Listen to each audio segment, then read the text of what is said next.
Welcome back to Mik'd Up. We are excited, always excited to talk to our next guest, Fletcher Mackel, 3-time Sportscaster of the Year, sports director for WDSU in New Orleans. Fletcher, man, appreciate you coming back on the show. Sorry we didn't get you on a couple weeks ago. We had a little technical difficulties, new studio problems, but we're back and we're live and we're ready to go. So I appreciate your time as always. No, thanks for having me. And look, I'm on location for wow. you, Mikey. Look at I've that. been at Saints camp all day, bringing you the real thing here, standing in front. I'm sorry to be on my phone, but I felt like if I'm on my phone and I'm holding it with my hand and it's going to get shaky, I could at least give you. No, this is great. On location, I am here. Love it. This is great. I love that. Let's jump right into it. You're obviously at the facility. You've been there. You've been around the team. It's NFL starts now, right? The first game of the season is tomorrow. Football season is very real. It's very here. It's completely here. The Saints play Sunday against the Titans. There's been some injury concerns. Obviously, Marshon Lattimore is back at practice, but he's a limited participant. The running back position's kind of beat up. What are you seeing with the injuries and with Marshon? Is he going to be back? Is he 100%? And talk a little bit more about the other stuff, the other guys that we're going to be missing. Yeah, I hope Marshon is back because he had a fantastic training camp. He's such an elite cornerback. And look, they've got weapons, not only Derek Henry, but you look at, with what they have with Hopkins and Burks. Look, I know Tannehill is not considered some elite, amazing quarterback, but Tennessee has snuck up on that AFC for years and years and years. This was a team that was off to a great start last year and just kind of, did a nosedive when Tannehill got hurt and really cratered at the end of the season. But Mike Vrabel teams are hard-hitting teams that get after it physically, so they need Marshon Lattimore to be ready to go. I think he will be. Look, he had a really good training camp. I think that he may not be 100%, but he's going to be good to go. But running back is where they are really big. Yeah. Look, Alvin Kamara he's serving his 3-game suspension, so he's not going to be here. And then Kendre Miller didn't practice today. He's another guy who's had a promising training camp. They're putting a lot on Jamal Williams. And Jamal Williams is coming off the best year of his career, led the NFL in rushing touchdowns last year. But, man, oh, man, is he a bell cow, though? Is he a guy that can carry the ball 20-some times a game? Again, I certainly that wasn't his role in Detroit. Right. If anything, he was kind of the guy who was a fantasy star in Detroit because he was a red zone guy. He was the guy who, when you got inside the red zone, is where he really did his damage. Again, he's another guy who's had a solid training camp, and he talked about he loved the way the Saints had used him in training camp because he wasn't utilized that way in Green Bay and then Detroit, catching balls out of the backfield. But I certainly can't wait to see what Pete Carmichael does, knowing that the only other running back they have on the roster is Kirk Merritt, who is an undrafted player from Destrehan High School, who's more of a special teams player. I wasn't even sure if he was going to be one of the active guys dressing out if Kendre Miller would have been there, but he certainly is now. And I can't wait to see how they get creative. I don't know if they're going to line Taysom Hill up. That's all my next question. Yeah, look, I think Taysom, last time he played running back, I think you have to go back to like Baltimore in maybe 2019 or 2020. He actually lined up behind the fullback and took like one snap at running back, and he's been utilized creatively out of the backfield. But I'm definitely interested to see, are they going to just give Jamal Williams all of the reps at running back, or are they going to get, creative and cute in some way and do something where we go, whoa, what was that? Fletcher, I'm so glad you brought up and talked about the backfield. I feel like this entire Saints offense for pretty much the entirety of the preseason is kind of an enigma, right? You don't know if Michael Thomas is healthy or how healthy he is. We don't know what's going on exactly with the backfield. It's kind of slim. We got a new quarterback. This is year 2 of Pete Carmichael as the offensive coordinator. There's so many questions, yet so many possibilities where you can see it being absolutely explosive. In your eyes, what do you expect to see out of the Saints offense to start the year? So, look, I jumped on and I heard y'all talking about LSU. I feel like this reminds me a lot of that. Like, there were, like, all the holes you wonder. Like, is Perkins going to be able to be that guy that drops in coverage, or is he just a blitz specialist? Are these little quarterbacks going to get kind of eaten up by bigger wide receivers? Is Jane Daniels going to be able to get the ball downfield? Are the guys up front physical enough?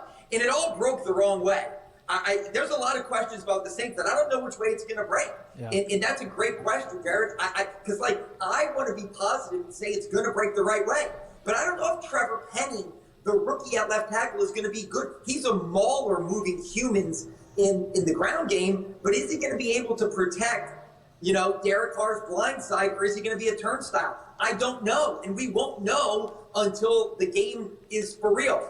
Look, Derek Carr can spin it like crazy and has a ton of ability and says and does the right things, but in the clutch, is he going to be able to make plays, in a way that's similar to Drew Brees? I don't want to say he's Drew Brees, but Drew Brees was fantastic. Look, Joe Burrow last year, you saw the elite quarterback. The Saints were winning that game in the fourth quarter, and then the elite quarterback took over. I can't tell you how many times I saw that with Drew Brees. Games where you take victory from the jaws of defeat and you walk out with a signature-type win. So there's a lot of questions about this team that we just don't know. If you want to go glasses half full, yeah, Carr's going to be a better version of what we saw in Oakland and Vegas. That all the questions they have involving young players. Is Brzee going to be an impact player, the rookie first-round draft pick out of Clemson right away? Let's hope so. Is Colin Sanders going to be a guy who won a Super Bowl with Kansas City and is going to be even more of an impact player now that he's kind of more of the man here in New Orleans? I hope so, but I don't know. So which way does it break? I feel like we're going to learn a lot about this Saints team, but I will say this, and you all played sports at a level that I will never be able to imagine. I could dream about it since I played baseball and was never at that level. But here's the thing. I remember the 06 Saints. I covered that team. And Sean Payton, they signed Drew Brees, and Sean Payton talked about what they could be. But it became tangible when they beat Cleveland in game 1, when they beat Green Bay in game 2, and when they came back and won the Dome coming game. It's like, wow, maybe we can be something. This team has talked about swagger and confidence in how good they can be. They need something tangible to grab onto now. I think they need to get off to a fast start, because if they don't, you start to say it's just rhetoric and it's not reality. Right. So I think everybody wants to get off to a fast start. I think this team needs to get off to a fast start to show that all of the talk is, look, we can prove it. We can touch it now. It's real. Completely agree, right, Fletch? And so you talked about Vrabel's team being super physical. You talked about, some of these guys on the defensive side of the ball, Brzee and all these guys that need to step up, and are they going to be the guys? They're going to get tested early in the season, right? This is going to be one of their biggest tests as far as the run defense is concerned, and that was a big question mark going into the offseason. Last year they weren't great with the run defense, and in the past they have been elite run defensive-wise, but last year they were not. Now they're playing Derrick Henry. This is the first time they're going to play against Derrick Henry because he hasn't played the last couple times they've played the Titans. And so we're going to get a really up-close look at them this weekend and how physical they're going to be up front. What do you see how do you see them performing against this physical running game that they're going to see in Tennessee? Yeah, I mean, look, going back before last season, and there were games last year where they got better against the run, but the Saints – really at the end of the Brees years and into that first year without Drew Brees, they went from being this elite offensive juggernaut, greatest show on turf type team with a defense that just had to be middle of the pack. At the end of the Brees years, the defense really stepped up and was the calling card. And Dennis Allen deserves a lot of credit for that. I mean, the Saints had the longest streak in the NFL of not allowing a 100-yard rusher. I mean, you had to go all the way back to like Samaje Perine in 2017, they had like a end of 17, 18, 19, 20, 21. It wasn't until last year when that streak was broken of somebody rushed for 100 yards against the Saints. And then it happened, I have to take it back. I think it was actually 21, and it may have been Jalen Hurts did it, but I'm not 100% sure. But it was years. They went seasons without allowing a 100-yard rusher. So I think them getting back to being that, look, we stopped the run, that was their calling card for years, really has to get back to it. And again, Cam Jordan's playing, we think, with a lot still left in the tank. Yep. Peyton Turner, he was trending bust when training camp started. Now he looks like he could at least be a solid player, even if he doesn't live up to his first-round draft pick status. He's not going to be a Marcus Davenport-like bust.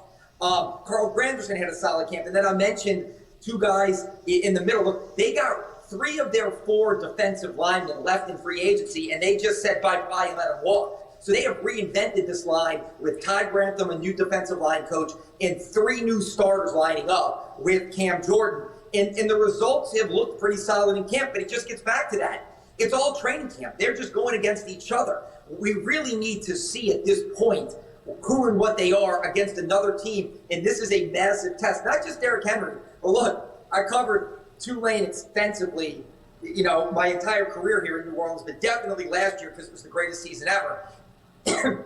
Excuse me.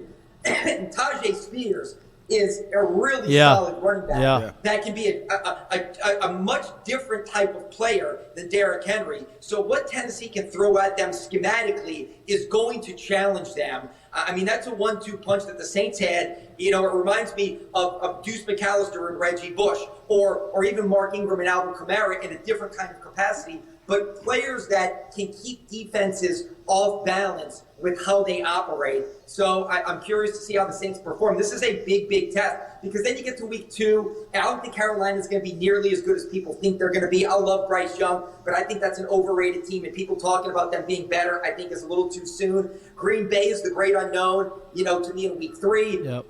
Then they've got a Tampa team, and then they've got New England. They've got a lot of question mark teams. This, to me, is their real challenge that they can kind of say, we answered a lot of questions about who and what we are if they contain the ground game and come out with the win on Sunday.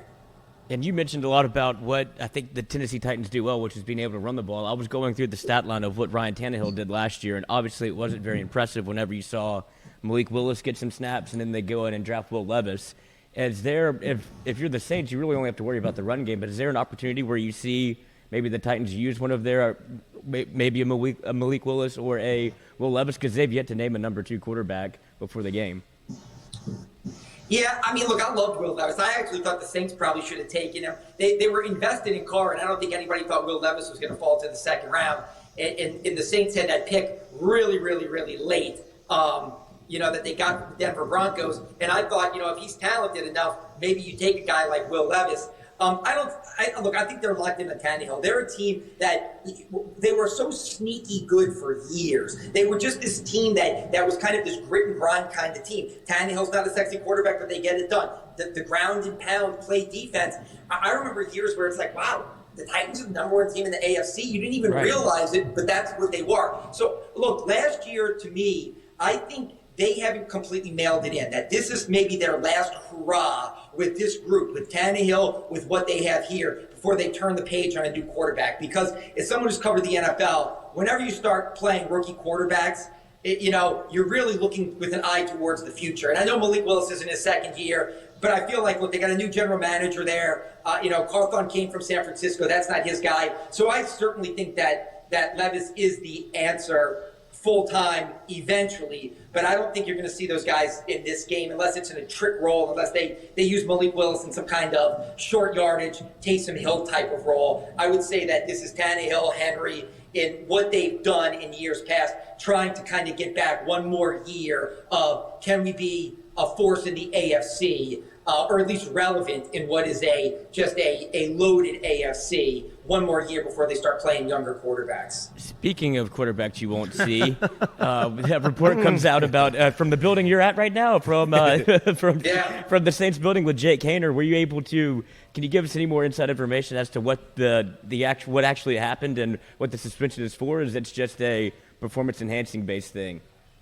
Yeah, so look, I was out here today, and I've been going live. We do newscasts at 4, 5, and 6 o'clock. And literally, Dennis Allen does a conference call. He'll meet the media in person on Friday. But all the players talked in the locker room today. And we got Tyronn and Foster Moreau. It was about 15 minutes after that the Saints sent out the statement saying that he's been suspended for violating the league's performance-enhancing drug policy. He actually just about an hour ago put up a statement on his social media account saying that he doesn't know how it happened. He would never take anything or do anything. And again, that's what a lot of guys say. But this is, again, I keep referencing being around it for years and years and years. I can't express to you enough how intense. I mean, they have, don't even take drinks that they don't approve. Right. Performance-enhancing drinks here. So, I mean, the supplements that they use, it says, use these supplements. So, again, I don't know what he took. He won't be here to answer those questions for the next 6 weeks, but Dennis Allen will tomorrow, and other players obviously will. But it's just, I mean, look, unfortunate because he's been a great guy. And there was a time in training camp that we thought he was pushing Jameis Winston to become the backup. He's really been advanced for a young player that is really small in stature since the day he got here. And I hope this doesn't derail any type of burgeoning NFL career he has. But it is an unfortunate situation. But all we know is that 6 games for violating the league's performance-enhancing drug policy, and then on his social media accounts, he says he doesn't know how it happened because he would never do anything like that. He tries to monitor what he puts in his body. But obviously, a positive test ensued. So we'll get more details in the coming days or when he returns the week of the Texans game in like mid-October. And just to clarify for everybody listening, like just because you fail for performance-enhancing drugs does not mean it's steroids. Like, doesn't mean that you're taking. I don't think he's. You know, I don't think anybody's going to confuse Jake Right. Haener and steroids. No, I know. I'm just saying, like some people don't know, and so I'm just saying that's not what that means. That, there's a lot of things that fall into that category, Adderall. especially as a professional athlete. Obviously, baseball, known for their performance-enhancing drug issues, like very strenuous deal. There's a bunch of ways you can get that into your system. So hopefully, like you said, it doesn't derail the progress he's made in the preseason. Yeah, and again, look, what you just alluded to. I mean, I remember the StarCats case when Will Smith, the late Will Smith, and Deuce McAllister and these guys were suspended for taking a diet drug that they bought at a GNC that was on the ban list. And so you're right. People all of a sudden think steroids, but you're right. It doesn't have to be that. It could be something that he inadvertently took and just didn't realize. And so, yeah, but everybody jumps to conclusions about what it may be. And unfortunately, that's the world we live in with social media and a 24-hour news cycle and everybody wanting to speculate. But we truly don't know, other than it is a performance-enhancing drug situation and he's going to be out 6 weeks. I mean, look, he wasn't going to play, barring some type of really unfortunate craziness. But you just hate to – it's something that he doesn't want to be involved with. It's an unfortunate situation that will now be, part of the chapter of his professional career in some capacity. So, unfortunately, in sports, when you get to – across the board, too, really. When you get to the wrong side of 30, outside of maybe playing the quarterback position, you start to get looked at as a shell of yourself, if you will. But there is one particular Saint that I feel like has gone so far under the radar this year, who is on the quote-unquote wrong side of 30, who I feel like as long as he has a helmet on, you are always going to get someone who plays above his stature. How is our fellow Tiger, Tyronn Mathieu, and how has he been in camp, and where is he heading into the start of the season? Oh, no. No. He must have got a phone call. No. I can't pose that question again. Got it. What's that? He's just really thinking about He's it. thinking. Someone's chasing him, I think. Yeah. There he is. Oh, is this the other guy? What just happened? What's up? We got a reliever. So he hopped Is in this on working? Is this thing working? Yeah, he hopped in on Fletcher's video call. Oh, that's how it was. Oh. Okay. Got a little Duolingo. Okay, that's how it is. Hey, That's a mic'd up first. that has never happened. Can we call you right back? Can you sign off and call you right back? Yeah. Okay, great. No worries. I didn't know if I'd be brought in behind the scenes. No. Well, it was just this never happened to us before. This is great. We never have it working this well. This is great. Let me call you right back. No worries. All right. Thank you, man. That was awesome. That was great. We've literally never had that happen before. That's the first timer right there. So are you hitting up Fletcher? Yeah. Just tell him to hop back in. Don't forget your Tyronn Mathieu question. I don't know if I could do that one again. This has happened one time on the morning show where it was exactly what just happened, and we were like, I think we're being hacked. And then somebody else popped up. We're like, no, who? Get out of here. No, it's not your turn. But the only way that we can send these links out is it has to be the same one, or else you have to redo all of the settings and such. I told Fletcher before we switched it that I would let him know when to hop on to avoid this, but then we did the old switcheroo. And we forgot to tell him. Yeah. I think I'm back. He's back. He's back. He's back. Who doesn't want to Hey, be on the show? Flesh, this never happened. This is crazy. We had a reliever come in, take you out before you're ready to go. Jared had a question. Okay. Jared, ask the question. How much of the question did you actually hear? Did you hear it or no? I heard you say, Jared, somebody over 30. Okay. And I was like waiting with like bated breath, going, who's he talking about? And then it got cut off, and I'm racking my brain right now. I'm like, is he talking DeMario, Tyronn, Cam? He would literally you started with over 30 guys go south, and then it got cut off, and I was like, wait, what happened?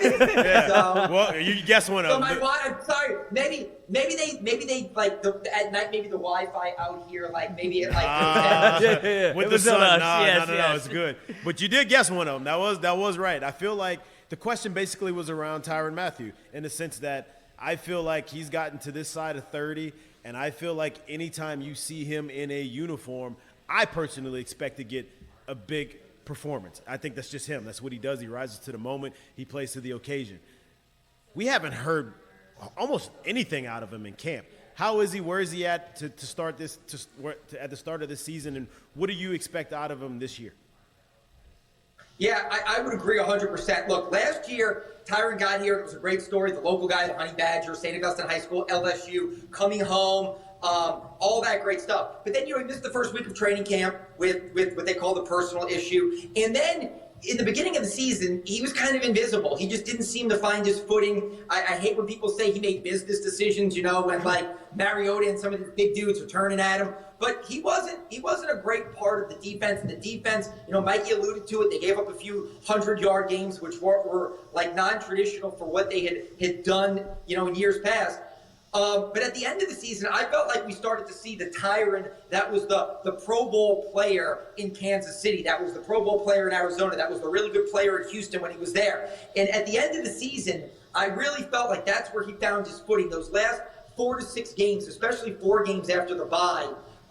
And then this offseason and this training camp, he's been good. Even if, Marshawn's been the best defensive player during training camp, and Chris Olave best offensive player during training camp. But I feel like last year, one of the things that hurt the Saints was Marcus May and Tyronn Mathieu.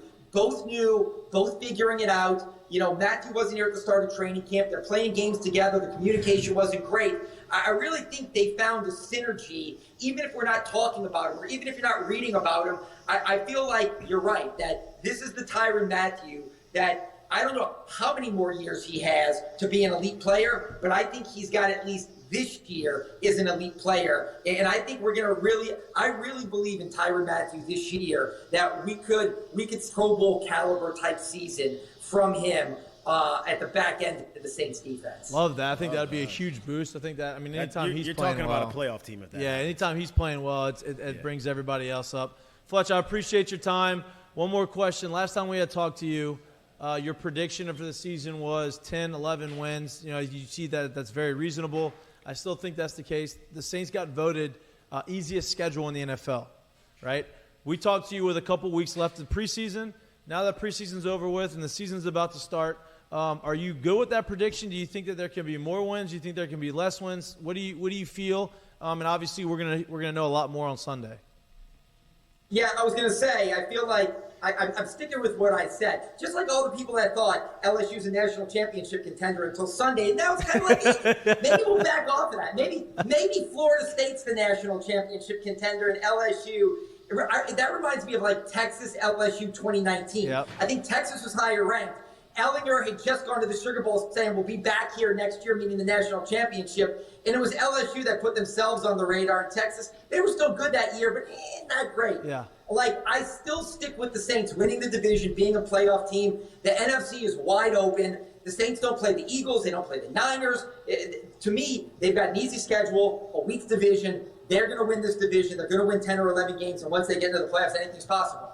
Now, look, if they go out there and just get wrecked on Sunday, maybe I'm going to walk it back and say that, this team is the LSU of pro football, and maybe the hype and hope needs to take a massive backseat to real teams. But right now I'm sticking with it, and I think they're going to be the NFC South champs, win 10 or 11 games, and once the playoffs start, this conference is totally wide open. Yep. So we'll see. Yep, I love that. Fletch, we appreciate you as always. We love your time. We can't wait to have you back on. Saints, I'm with you. I think the Saints are going to win 11 games. I think we're going to be able to talk to you and have a lot of really fun conversations throughout the course of football season.